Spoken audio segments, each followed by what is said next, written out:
Bonjour à vous, chères créatures. Retour à Larnwick pour la suite du périple de Barney Skaltwold après qu'il se soit emparé de l'étrange bague trouvée chez Lord Valkirk à l'insu de ses camarades et de Jonah. Une bague qui va d'abord être le sujet d'une cruelle désillusion à cause de la maladresse de notre protagoniste avant de découvrir qu'elle est à l'origine d'un fléau en marche. Une réalité qui va le contraindre à revenir sur les lieux de son crime après coup en espérant trouver une solution à la catastrophe qu'il a déclenchée bien malgré lui. Y parviendra-t-il? C'est ce que vous allez découvrir dans cette deuxième partie qui se situe en plein cœur des territoires de l'autre monde. Infection, deuxième partie. Apocalypse. On aurait dit un cocon de prime abord.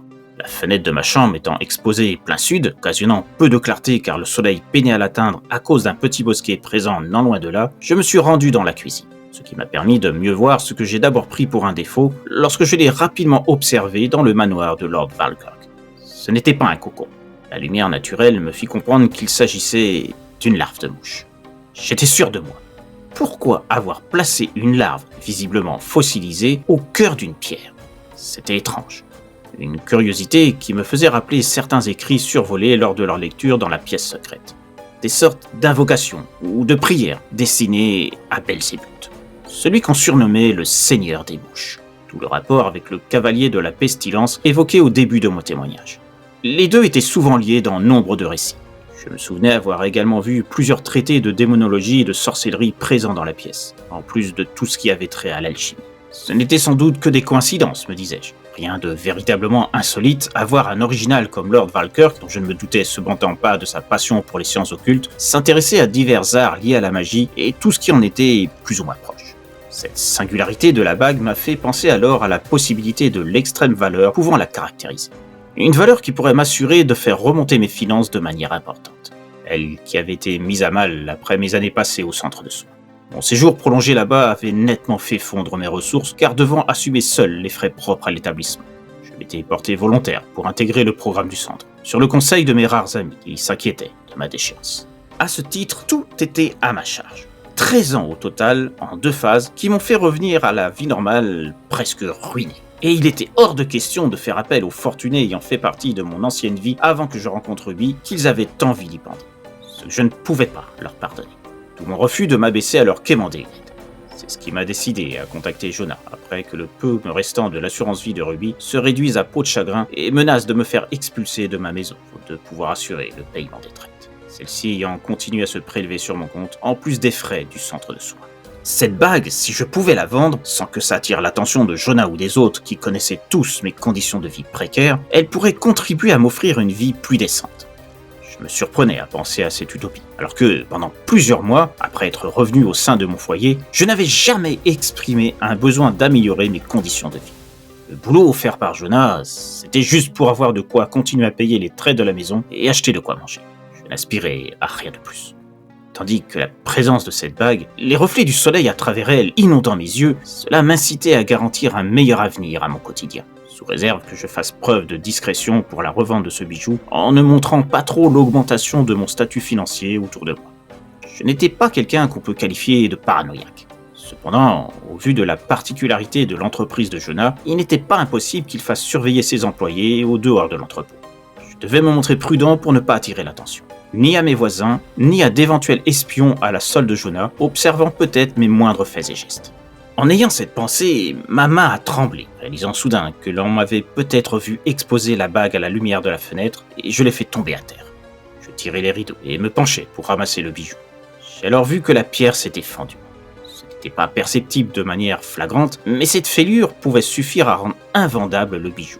J'ignorais la valeur réelle que pouvait avoir celui-ci, surtout due à la présence de cette pierre. Mais cette déflagration venait clairement de réduire à néant toute chance de retirer une somme providentielle de sa revente. Me maudissant de ma maladresse, j'ai posé la bague sur le rebord du meuble de cuisine. J'ai quitté la pièce et vaqué à mes occupations journalières pour tenter de mettre de côté dans mon esprit ce coup du sort. Je me disais que ce devait être ma punition pour avoir voulu berner Jonah en volant cette bague. Ou que c'était dû au fait que j'avais découvert cette pièce secrète contenant un artefact qui n'aurait jamais dû quitter l'endroit où il avait été caché. Trop de questions m'envahissaient. Je devais me changer les idées, ne plus repenser à ma bêtise et à cette bague.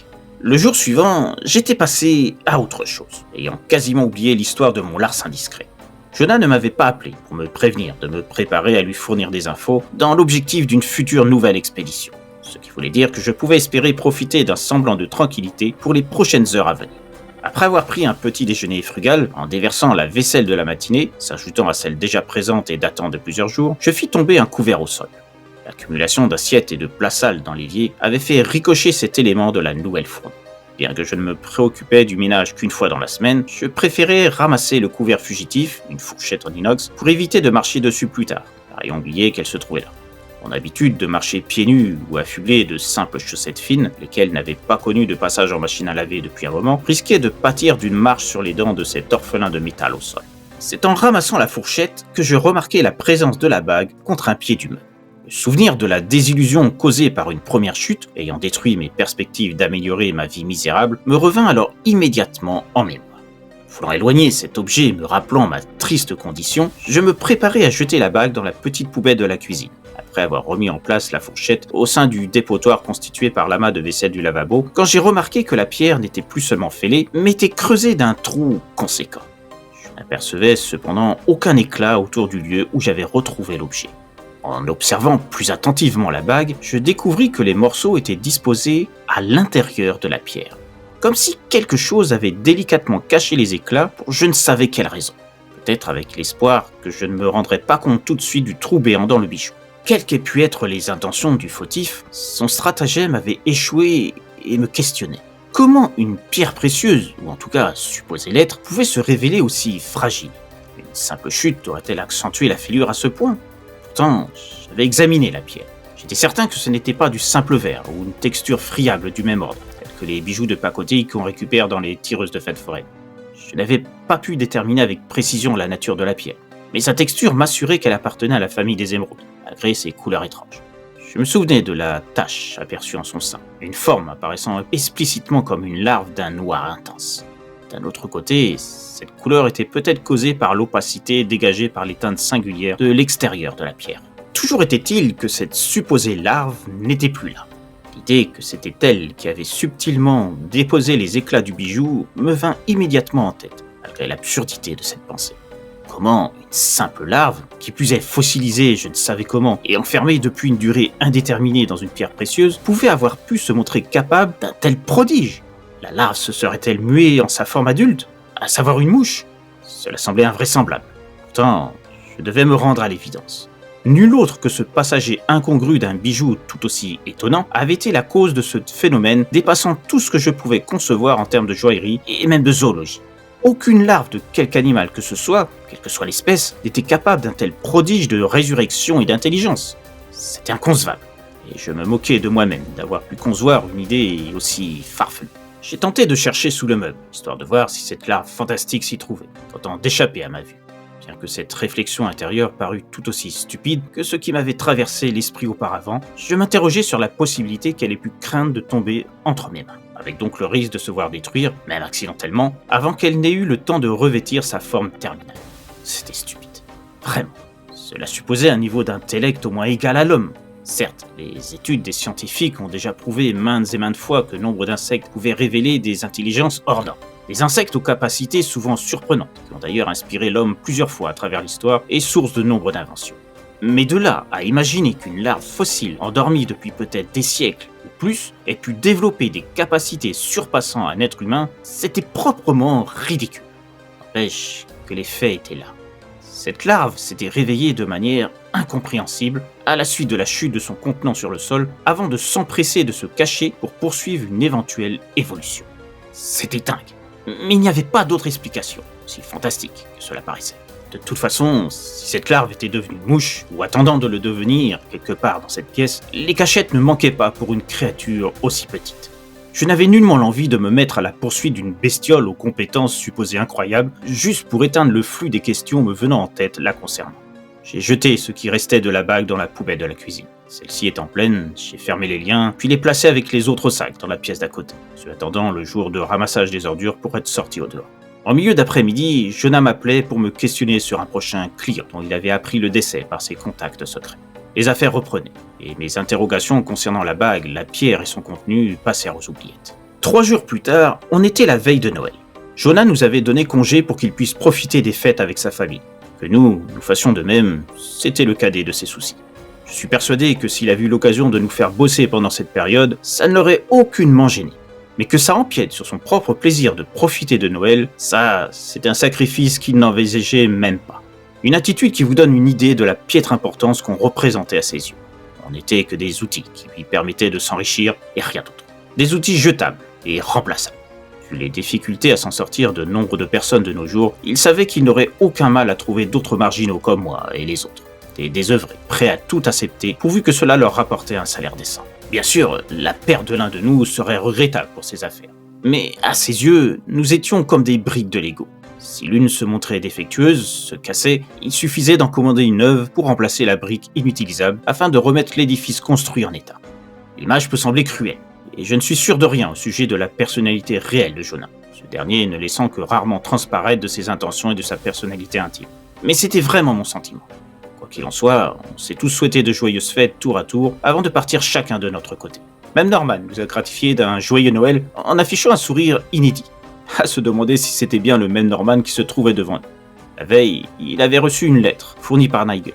Depuis, il était différent. J'ignore ce que cette lettre contenait, mais le Norman taciturne s'est soudainement métamorphosé en quelqu'un de presque sociable, tapant même la discute, plus qu'à son habitude.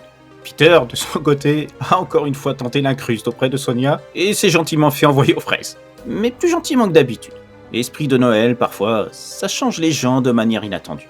J'ai profité d'une petite prime supplémentaire, offerte à tous par Jonah, pour me permettre de m'acheter de quoi passer un semblant de repas de Noël. Un Noël solitaire, comme j'en avais déjà eu l'expérience de nombreuses fois, à part au centre de soins, où le personnel refusait qu'on reste dans son coin ce jour. Néanmoins, la petite prime, le sourire de Norman et des autres, ça m'avait fait chaud au cœur. En un sens, on était comme une famille, obligés de se séparer momentanément. On se disputait pour des broutilles, on se félicitait, on se prêtait à des confidences de temps à autre. On avait fini par tous s'apprécier au fil des mois. Ça peut paraître ne pas être grand-chose pour un regard extérieur à notre petite communauté, mais pour moi, c'était déjà beaucoup. Je n'oubliais pas pour autant l'absence de Ruby. Pour autant, cette famille spéciale, ça me redonnait un brin de joie de vivre, agrémentant mon quotidien de souvenirs tenaces à leur côté. C'est à partir de là que le cauchemar a commencé. Je m'étais rendu dans le centre-ville. La foule dans les magasins était intense, chacun se pressant pour acheter, comme moi, de quoi alimenter son caddie ou son panier de courses à la dernière minute. Pour d'autres, leurs préoccupations se présentaient davantage autour de la quête de cadeaux. Avec un stress évident que même les chants de Noël sortant des haut-parleurs disséminés un peu partout, aussi bien dans les magasins que dans les rues, ne parvenaient pas à dissiper. À côté de ça, il y avait les mines enjouées de gamins émerveillés à l'idée de prendre une photo avec le Père Noël, sous les yeux ravis de leurs parents. Les animations à base d'animatroniques disposées à des coins de rue ou en devanture de commerces illuminés de guirlandes et décorations brillant de mille feux participaient à l'euphorie ambiante. Une joyeuseté communicative qui m'envahissait moi aussi, à mon niveau. Et puis, il y a eu l'incident. Un homme chancelait sur le bitume d'un trottoir, non loin du traditionnel marché de Noël installé, comme tous les ans, près de l'hôtel de ville. Il était rempli de sueur sur le visage et gémissait en se grattant le corps à plusieurs endroits. On voyait qu'il souffrait, mais il était difficile de comprendre l'origine de ce qui l'assaillait, jusqu'à ce qu'il arrache nombre de ses vêtements et qu'on comprenne. Ses bras, désormais exposés et nus, affichaient des dizaines de cloques, montrant des zones de peau envahies d'un noir violacé qui faisait hausser le cœur tellement le spectacle était digne d'un film de body horror du plus mauvais goût. L'homme s'affala à terre, se tordant dans tous les sens, criant de douleur, pendant que des mouvements se faisaient voir sous sa peau. Quelque chose grouillait sous cette dernière, accentuant la torture physique de l'homme. L'horreur atteint son comble quand, soudainement, des parties entières de son corps semblèrent comme exploser, laissant sortir des dizaines de larves vivantes et bougeant dans tous les sens autour de la victime. Chacun s'écartait à la vue de cette version de rue du théâtre burlesque horrifique. Je me suis même surpris à regarder autour de moi, dans le but de vérifier s'il n'y avait pas une caméra autour, expliquant la scène. Une preuve qui aurait pu indiquer que tout cet étalage de sang dégoulinant sur les bras de l'homme jusqu'au sol, rougissant la neige autour, comme ces morceaux de chair expulsés et atterrissant sur des kidams n'ayant rien demandé, ce n'était pas le fait du tournage non déclaré d'un splatter. Vous savez, ces films centrés sur les déflagrations physiques, un grand coup d'effet sanguinolent très démonstratif. Mais il n'y avait rien. Rien d'autre que cet homme gisant sur le bitume et hurlant de toute son âme, pendant que d'autres larves sortaient de son corps. Une grande partie semblait viser les bouches d'égout situées entre la rue et le trottoir. Plusieurs s'y engouffrèrent, disparaissant à la vue de tous, comme si ces destinations représentaient un repère providentiel en attendant qu'arrive leur prochain stade d'évolution. Bientôt, les sirènes de la police et d'une ambulance se firent entendre, se rapprochant du lieu du drame sanglant s'y déroulant, sous les yeux horrifiés de parents cherchant à cacher ce spectacle horrible à des enfants tout aussi terrorisés. Une fois sur place, les policiers ont fait évacuer les contours proches, pendant que des ambulanciers hissaient, non sans mal, le malheureux sur un brancard. À ce stade, son corps n'était plus qu'un magma de chair et de sang, laissant apercevoir ses os par endroits. On aurait dit qu'il se liquéfiait. Il fut le premier dont je serais le spectateur, mais loin d'être le dernier. Alors que j'étais rentré chez moi, essayant d'oublier la vision auquel j'avais assisté, et impuissant, j'allumai instinctivement la télévision, sans doute dans un esprit de curiosité morbide, espérant savoir si on parlait du cas. Ce fut bien pire que ce à quoi je m'attendais. Des dizaines de cas du même ordre avaient été recensés, envahissant les hôpitaux dont le personnel se retrouvait en effervescence, ne sachant plus où donner de la tête. Les arrivées s'intensifiaient, venant de divers coins de la ville. Les journalistes, relayant l'info, diffusaient des messages de la police, appelant à informer de tout nouveau cas, insistant sur le fait de ne surtout pas toucher les larves sortant des corps des victimes et de ne pas chercher à agir directement. Un numéro d'urgence apparaissait sur différents programmes, interrompant ceux-ci régulièrement toute la soirée. Toutes les chaînes diffusaient, chaque heure qui passait, des flash infos pour donner des indications supplémentaires concernant ce nouveau type de virus dont la communauté scientifique ne parvenait pas à comprendre les origines. La panique se généralisait au fur et à mesure des heures passant. Le quartier ne fut pas épargné. Il y a eu d'autres cas d'hommes, de femmes et d'enfants hurlant dans la rue ou à l'intérieur des maisons. Toute la nuit fut perturbée par les sirènes des secours à cause de nouvelles infections. Très vite, un autre phénomène se fit connaître. De véritables essaims de mouches sortaient des égouts, s'agglutinant autour des passants pour leur asséner des piqûres brèves mais hautement douloureuses. Il fut vite établi un lien entre ces mouches de type Ostridae, telles que le confirmèrent les spécialistes en entomologie, et les larves causant ces ravages dans la population. Les établissements de santé ne pouvant plus suivre et manquant de place pour accueillir les nouveaux cas, des camps d'urgence furent installés un peu partout. Des stades, des salles des fêtes, et même des magasins furent réquisitionnés pour y placer d'autres victimes. Des appels adressés à tous les médecins disponibles furent diffusés sur les réseaux et chaînes de télévision, appelant au civisme de chacun tout en faisant preuve de prudence. La mairie et les forces de l'ordre instituèrent un couvre-feu généralisé, suivi d'un confinement afin de limiter les risques de contamination de ces attaques animales incompréhensibles et d'un nouveau genre. Parmi d'autres recommandations, il était demandé à la population de la ville de fermer toute issue pouvant laisser entrer les mouches incriminées, cherchant à infecter d'autres corps. Très vite, les réseaux furent envahis d'images volées dans des hôpitaux et autres lieux où on tentait de traiter les victimes. Des images terribles, où l'on voyait des mères tomber en larmes devant la vision de leurs fils mourants. Des enfants dont chaque partie du corps se voyait envahir par le grouillement de dizaines de larves sous la peau, quand ce n'était pas des centaines pour les cas les plus graves, accélérant la déflagration de leur état. Quelques larves semblaient mourir d'elles-mêmes, à peine sorties des corps, se réduisant à des coques sèches. Comme si elles n'avaient pas récolté suffisamment de nutriments des corps de leurs hôtes forcés pour survivre efficacement. En dehors de ces rares cas, la majorité de ces larves parvenaient à se frayer un chemin à travers tout ce qui pouvait représenter une sortie, se faufilant le long des tuyaux des perfusions, des systèmes d'oxygénation, des bouches d'aération. Même de simples fissures dans les murs leur suffisaient à s'échapper, menaçant de donner naissance à des mouches supplémentaires capables d'augmenter encore plus la teneur de cette menace grandissante. La faute à la vitesse de déplacement anormale de ces larves, dépassant tout ce qui était connu.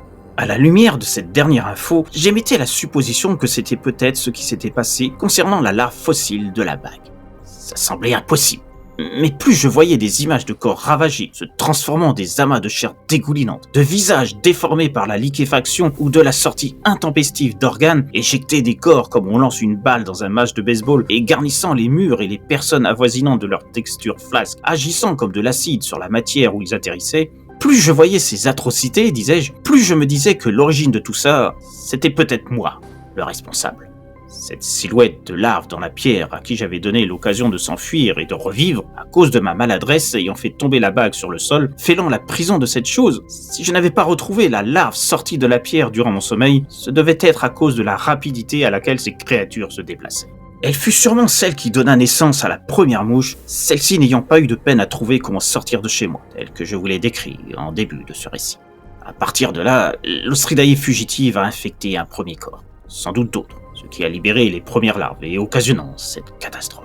Notre cité n'a jamais pu fêter Noël de manière sereine et elle n'en aurait plus jamais l'occasion.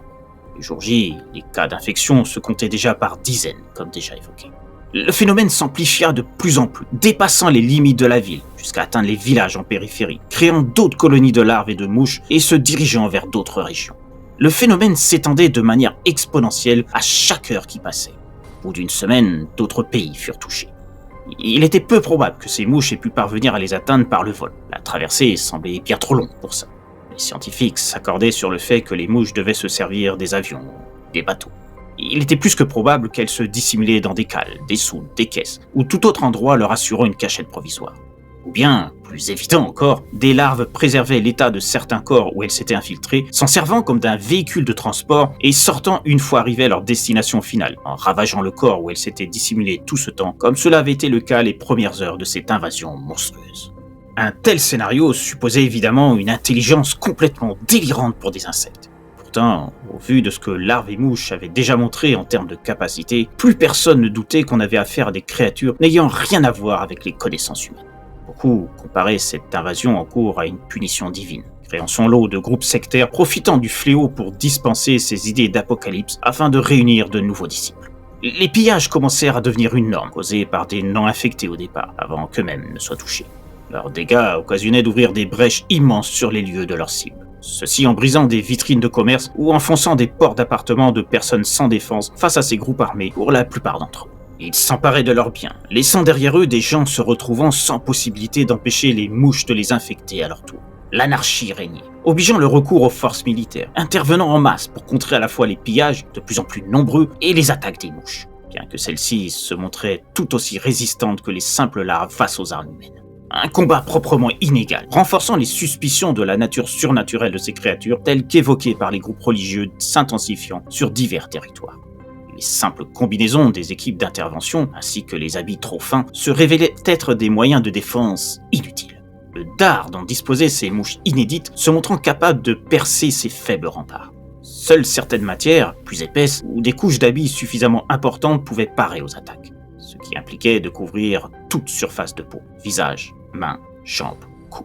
La moindre zone non protégée était suffisante pour qu'une mouche dépose son venin organique en piquant l'épiderme à sa merci. Sur les toits de certains immeubles, on hissait des drapeaux représentant le cavalier de la pestilence, l'un des 4 de l'Apocalypse. Pour celles et ceux qui les disposaient, c'était comme un acte de soumission, appelant le cavalier à les épargner en tant que fidèle à son futur règne. Et quand ce n'était pas le cavalier de la pestilence, on dressait des représentations de Belzébuth, le seigneur des mouches. Des gens tuaient pour déloger des familles de maisons dotées de protections suffisantes pour espérer bloquer les assauts des mouches. Aux morts par les larves s'ajoutait donc celle issue d'affrontements entre forces armées et illuminées, considérant la police et l'armée responsables de la recrudescence de la colère du démon. J'ai alors repensé à la pièce secrète de Lord Falkirk. Les parchemins et documents évoquaient Belzébuth. Et mon esprit avait auparavant émis l'idée que ce n'était pas anodin, d'autant que certains dessins de la bague figuraient sur ces mêmes documents anciens. La solution à ce fléau se trouvait peut-être au sein de cette pièce secrète, chez Lord Falkirk. Seulement, pour m'y rendre, il fallait que je m'entoure de précautions. Je suivais les recommandations données par les bulletins d'infos, parmi les chaînes n'ayant pas encore vu leurs locaux infectés par l'arrivée massive d'essaims de ces mouches apocalyptiques. En plus de ma combinaison, je me recouvrais de vêtements épais, synthétiques, et n'offrant aucun espace pouvant être utilisé contre moi par les mouches. Ce qui excluait les habits en laine, dont les interstices seraient une aubaine pour une attaque caractérisée de ces bestioles de l'enfer. Je ne croyais pas si bien dire au vu de ce que j'allais découvrir chez Lord Falkirk, détruisant tout espoir d'une possible solution pour mettre un terme à ce que j'avais involontairement déclenché. Mon parcours au dehors m'a fait traverser des rues et des chemins parsemés de bouillies de chair, de squelettes réduits à des fragments d'eau épars, presque à l'état de poussière, soulevés parfois par les vents, de silhouettes composées d'habits déchirés, souillés par des liquides indéfinissables, les restes de victimes n'ayant pas pu être secourus. Quoique, vu l'impuissance de la médecine à trouver une parade pour déloger les larves des corps, sans causer la destruction de ces mêmes corps, ça n'aurait pas changé grand-chose. Qu'ils meurent dans la rue, dans leur maison ou dans un hôpital, la finalité demeurait la même. À chaque pas que je faisais, ne pouvant plus utiliser ma voiture, dont le démarreur avait décidé de mourir lui aussi, c'était pour découvrir encore plus d'horreur.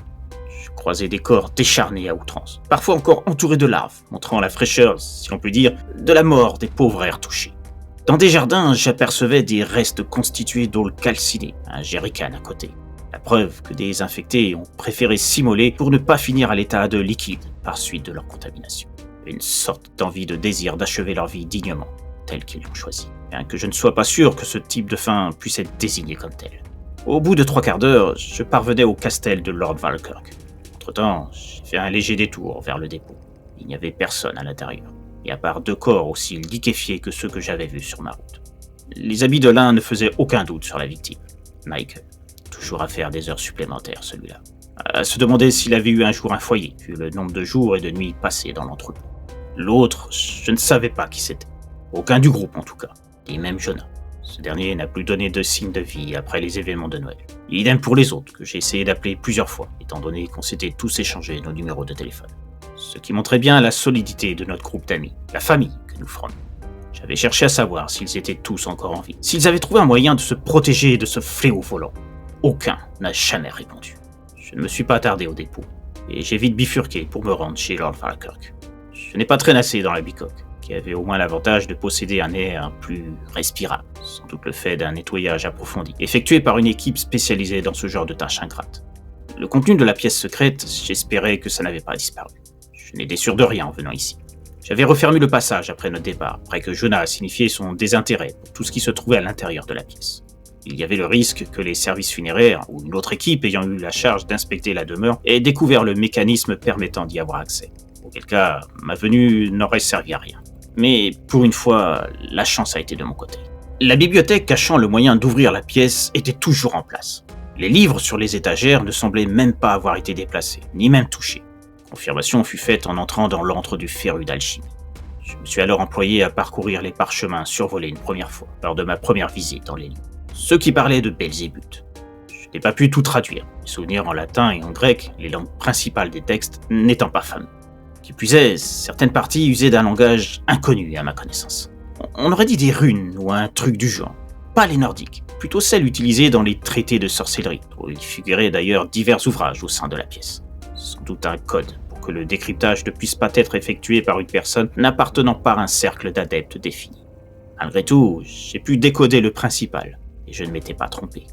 Malheureusement, ça s'est accompagné d'une cruelle défaite quant à mes espoirs d'effacer ma faute. De ce que j'ai compris, il était dit que la grande vague de la peste noire ayant ravagé l'Europe entre 1347 et 1350 était due à une sombre histoire de vengeance. Une vengeance voulue par l'apprenti d'un herboriste de Crimée qui désirait se marier avec la fille du dit herboriste. Ce que ce dernier refusa, arguant qu'il ne donnerait la main de sa fille qu'à une personne de haut rang. Le commerçant et guérisseur à ses heures, faisant peu de cas de l'amour des deux jeunes gens. Il désirait se servir du mariage de sa fille avec un notable pour étendre sa renommée et son commerce. Le souci, c'est que le jeune apprenti était connu pour être le fils d'un sorcier qui lui avait transmis ses connaissances. Utilisant son savoir, il a invoqué un démon pour se venger de la ville qu'il jugeait complice de son maître. Pour sceller le pacte entre les deux parties, démon et humain, chacun a offert à l'autre une partie de son corps. L'apprenti a donné son bras droit et le démon un ongle. Ça peut sembler inégal, mais dans les faits, le service rendu et la puissance émanant d'un morceau, même infime, d'un démon, dépassent largement la valeur de n'importe quelle partie du corps d'un humain. En ce sens, l'échange était équitable, si l'on se réfère à cette différence. Malheureusement, l'apprenti, en se servant de l'ongle suivant les consignes du démon, s'est montré incapable d'arrêter le flux de maladies émanant de l'artefact qu'il avait planté dans un sol non fertilisé. Le fléau a échappé à tout contrôle et lui-même a péri. On dit que l'ongle a été récupéré par un voyageur, ignorant la nature exacte de sa trouvaille, pensant qu'elle appartenait à quelque animal fabuleux, faisant le bonheur d'un sorcier à qui il proposerait sa découverte. L'homme, sans doute habitué à monnayer ce type de produit sortant de l'ordinaire, a placé l'ongle au sein d'une petite amphore contenant une substance particulière. Il n'est précisé nulle part dans les textes réunis par Lord Valkirk quelle était la nature du liquide. Toujours est-il que l'ongle, au contact de la substance, s'est cristallisé et a pris l'apparence d'une larve. On ignore comment, mais l'amphore contenant la larve a traversé le temps, changeant de contenant au fur et à mesure qu'il était transmis à un nouveau propriétaire, jusqu'à parvenir dans les mains d'un alchimiste allemand, Konrad Spitzkrieger, qui enfermait la larve au cœur d'une pierre créée artificiellement. Spitzkrieger connaissait l'origine de la larve, ainsi que ses capacités destructrices si elle était de nouveau relâchée dans le monde des hommes. Il a donc imaginé cette prison pour que personne ne s'en serve plus, ayant établi que le démon avec qui le jeune apprenti avait conclu un pacte était Belzébuth, le seigneur des mouches. Le temps a passé, et l'artefact a disparu. La pierre s'est retrouvée assemblée dans divers bijoux, diadèmes, tiares, colliers, même en décoration de calices religieux, ce qui est paradoxal quand on sait l'origine de l'artefact. Chaque propriétaire voyait son comportement se modifier en présence de son bien d'origine surnaturelle, devenant arrogant, violent, avec une propension à ne voir personne l'approcher de trop près, sous peine de subir des actes irréfléchis de sa part. Devenu finalement un ornement de bague, le bijou est parvenu jusqu'à Lord Falkirk par le biais d'une transaction illégale issue d'un vol auprès du précédent propriétaire dont on ignore l'identité. Au contact de la bague, Lord Falkirk a changé de comportement, comme tous les précédents possesseurs avant lui, d'où son statut d'ermite qu'il s'est forgé au fil des ans, sans que personne comprenne la raison exacte de cette modification de son attitude, déconcertant nombre de ses proches et amis. Obsédé par la bague et surtout le contenu de la pierre, conscient du danger qu'elle représentait, malgré l'influence de celle-ci sur son esprit, Lord Falkirk a effectué de longues recherches en profitant de sa solitude. Celle forgée après plusieurs années de lutte intérieure pour ne pas succomber totalement au pouvoir de la bague. Afin d'éviter qu'elle ne lui fasse commettre des actes irréparables, notamment à cause des voix assaillant régulièrement son esprit et lui demandant de briser la pierre enfermant la larve en son sein, Lord Falkirk a construit de ses mains cette pièce secrète dans le but d'y cacher la bague et échapper ainsi à son influence. Il ne s'y rendait qu'à l'occasion de recherches supplémentaires, espérant trouver dans les manuscrits et ouvrages qu'il obtenait, ceux-ci auprès de vendeurs peu regardants sur l'usage qu'en aurait leur acheteur, un moyen de renvoyer la bague là d'où elle venait, l'enfer. Mais pour cela, il lui fallait trouver le lieu d'un passage vers la Guienne, ce qu'il n'a jamais réussi à trouver, malgré ses années à tenter de dénicher un texte capable de lui désigner l'endroit, pouvant éviter au monde une catastrophe. Tous les propriétaires de l'artefact ont été soumis à la tentation de libérer la larve. Tous sont parvenus à résister, au prix de 1000 souffrances, et devant accepter la solitude nécessaire pour que leurs proches ne subissent pas le contre-coup de dommages collatéraux. Lord Falkirk était malade et sentait sa santé décliner, ce qui l'épouvantait. Il craignait que l'artefact soit découvert par quelqu'un qui ne se montrerait pas aussi précautionneux que lui et tous ceux l'ayant précédé, menaçant de libérer un mal terrible sur le monde. La suite, vous la connaissez. Je me suis présenté comme ce nouveau propriétaire, n'ayant pas pris soin de me renseigner sur ce qu'était cette bague avant de m'en emparer. Jouant de malchance, j'avais libéré un fléau abominable, pouvant rayer l'humanité de la surface de la Terre. Le pire étant que, dorénavant, ça ne servait plus à rien de trouver où se trouvait l'une des portes de la Guienne, et évoqué dans nombre d'ouvrages. Le mal s'étendait jour après jour, envahissant la Terre entière. Selon Lord Falkirk, il n'existait aucun autre moyen pour mettre fin au danger de l'artefact que de le renvoyer en enfer, afin de rapatrier le corps d'où il venait, celui de Belzébuth. Par ma faute, la prison qui avait permis de minimiser l'impact dont était capable la larve et ses pouvoirs avait été brisée.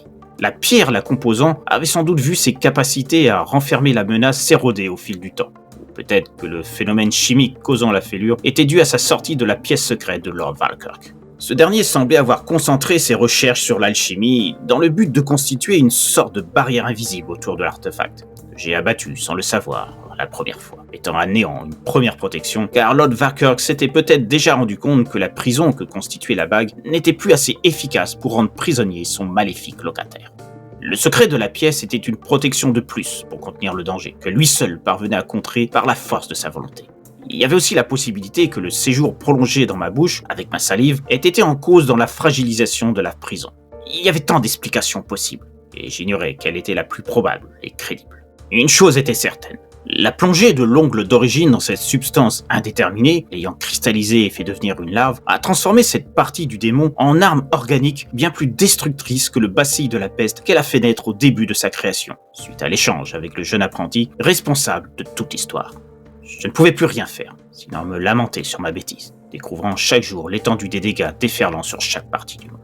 Se protéger à coups de vêtements épais, prêtant attention à ne pas découvrir le moindre centimètre de peau susceptible d'être touché par l'une de ces mouches, est-ce que ce serait suffisant pour éviter durablement à l'humanité de s'éteindre ? Rien n'était moins sûr. Se calfeutrer dans des maisons pour éviter d'offrir le moyen à ces bestioles d'entrer et d'infecter tout ce qui composait son intérieur, et surtout ses habitants, ça aussi, à la longue, il n'était pas sûr que ça reste efficace.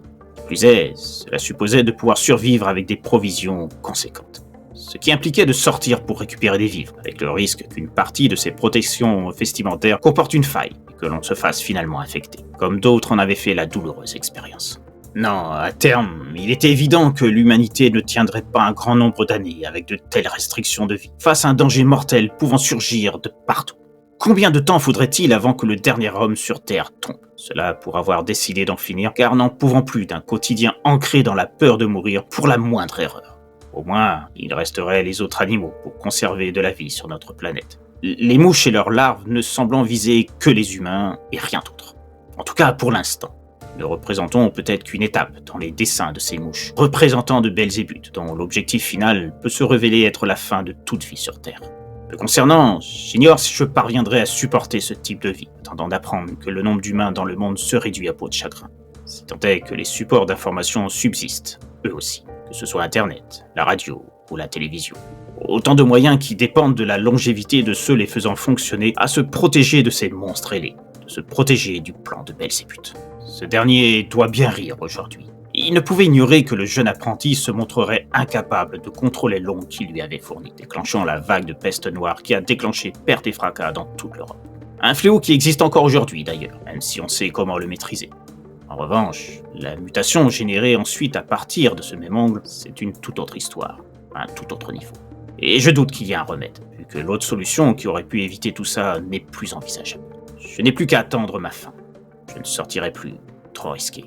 Certains des corps liquéfiés dehors se voient régulièrement entourés d'autres mouches. Je ne sais pas si ce sont les mouches de Belzébuth ou des plus classiques, attirées par la putréfaction se dégageant des restes des cadavres. Mais je ne tenterai pas le diable, comme on dit.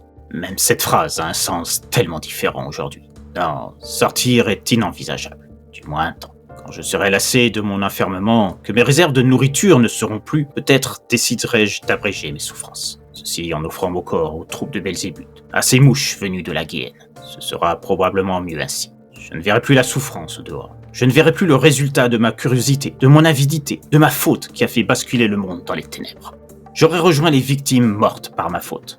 J'espère que je rejoindrai Ruby, où qu'elle soit. Ce sera ma seule consolation. Pour celles et ceux qui connaissent bien la BD RIP, qui m'a servi de base pour cette histoire, je pense que vous avez bien compris que j'ai mixé certaines personnalités des protagonistes de la BD pour en créer des nouveaux. L'idée n'était pas de faire un copier-coller, mais bel et bien une fanfiction rendant un hommage vibrant à l'une des BD se révélant l'une des meilleures surprises que j'ai pu lire ces dernières années avec Lady Killer. Autre BD que j'ai subtilement évoquée à travers le personnage de Sonia dans la partie 1 et qui aura droit aussi à une version creepypasta.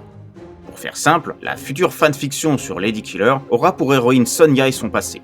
Et bien sûr, sur ce qui l'a amené à accepter ce boulot chez Jonah, qui n'est pas un total inconnu avant qu'elle travaille pour lui. Ce sera aussi l'occasion de vous faire comprendre le lien particulier la liant à Norman et vous donner un indice sur ce qui a fait changer de comportement ce dernier après avoir reçu sa lettre.